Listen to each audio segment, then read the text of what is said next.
सदर मुमलिकत का ट्वीट आपने देखा है जिसमें वो ये माफ़ी मांग रहे हैं उन लोगों से कि जिन पर कानून असरअंदाज होगा, तो क्या इतना काफ़ी है कि वो माफ़ी मांग रहे हैं और इससे काम चल जाएगा? देखिए, मैं खुद गवर्नर रहा हूँ। मेरे पास भी जब चीफ मिनिस्टर यही मोहतरम शहबाज शरीफ साहब भेजा करते थे, तो मैं मुस्तरद करके भेज देता था। मैंने इनके सारे तकरीबन एक्ट्स और बिल्स और इनके ऑर्डिनेंसेस मुस्तरद किए। ऑर्डिनेंस का तो इसलिए कि मेरे पास डायरेक्ट अख्तियार था, जिस तरह सदर के पास अख्तियार है वही गवर्नर के पास होते हैं अख्तियार। और मैं कहता था कि आई एम नॉट सेटिस्फाइड। वो लफ्ज है गवर्नर इज सेटिस्फाइड।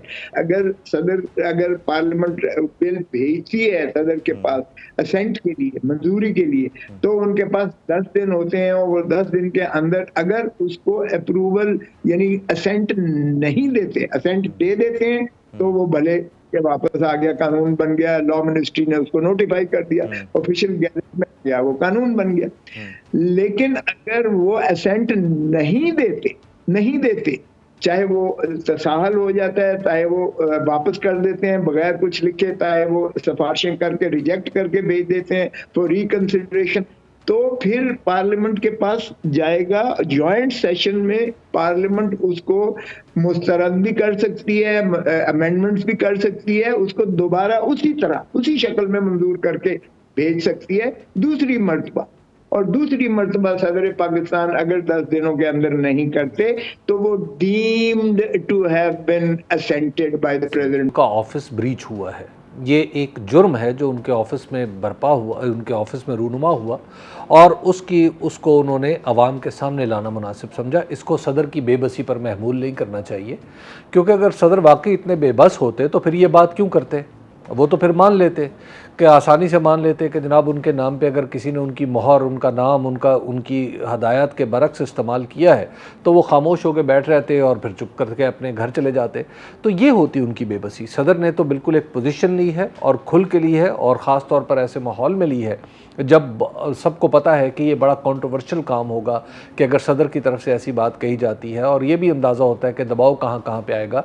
तो सदर ने जब ये बात कही है तो सदर ने पूरी जुर्रत का और दलेरी का सबूत दिया है, और मेरा ख्याल ये है कि सदर ने अपने ऑफिस के सरबराह होने का हक़ अदा किया है। ये नहीं हो सकता कि सदर की नाक के नीचे और पाकिस्तान के सबसे बड़े ओहदे के फाइज शख्स का अमला उसकी हदायत के बिल्कुल बरक्स काम कर दे। ये पाकिस्तान की तारीख में कभी नहीं हुआ था। जब सदर मुमलिकत के ऑफिस में उनके सीनियर ऑफिसर्स उनके सामने झूठ बोल रहे हों, ज़ाहिर है सदर से झूठ कोई वहाँ का पीएन तो नहीं बोलेगा या वहाँ का कुक तो नहीं बोलेगा, वहाँ के बड़े लोग जो सदर के करीब तरीन होते हैं वही झूठ बोलेंगे ना। तो लिहाजा सदर ने अपना टाइम लेना है तहकीक के लिए, और मैं समझता हूँ कि बड़ा मिच्योर रवैया है। ये जो टिकर गवर्नेंस जिसका रवाज जनाब शहबाज शरीफ साहब ने डाला था, या एक टिकर ऑपरेटेड गवर्नमेंट जो थी, वो तो नहीं चलनी चाहिए ना।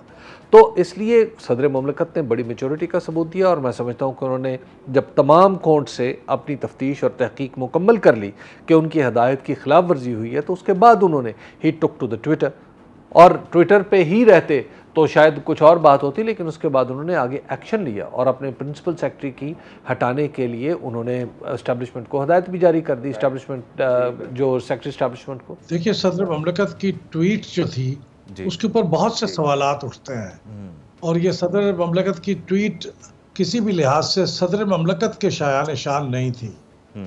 सदर मुमलिकत, पहला सवाल तो यही है कि सदर मुमलिकत माफ़ी किस चीज़ की मांग रहे हैं। वो कहते हैं उन्होंने तो कुछ किया ही नहीं है, उन्होंने तो साइन भी नहीं किए। तो अगर उन्होंने साइन नहीं किए तो इसका मतलब है कि ये कानून कैसे बन गया, और फिर ये कानून अगर बन गया तो आप इसको तस्लीम क्यों कर रहे हैं। आप ये कहें कि मैंने इसको साइन नहीं किया और मैंने इस पर ऑब्जेक्शन लगा के भेजा था, मेरे स्टाफ ने उसको नोइंगली या गैर दानिस्ता तौर पे उसको गायब कर दिया है, या जो भी आप उसके बारे में बयान करें और स्टाफ के ऊपर कानूनी कार्रवाई करें। आप माफी मांग रहे हैं। सदर अगर पार्लियामेंट बिल भेजती है सदर के पास असेंट के लिए, मंजूरी के लिए, तो उनके पास 10 दिन होते हैं और वो 10 दिन के अंदर अगर उसको अप्रूवल यानी असेंट नहीं देते, असेंट दे देते हैं, तो वो भले के वापस आ गया, कानून बन गया, लॉ मिनिस्ट्री ने उसको नोटिफाई कर दिया, ऑफिशियल गैजेट में गया, वो कानून बन गया।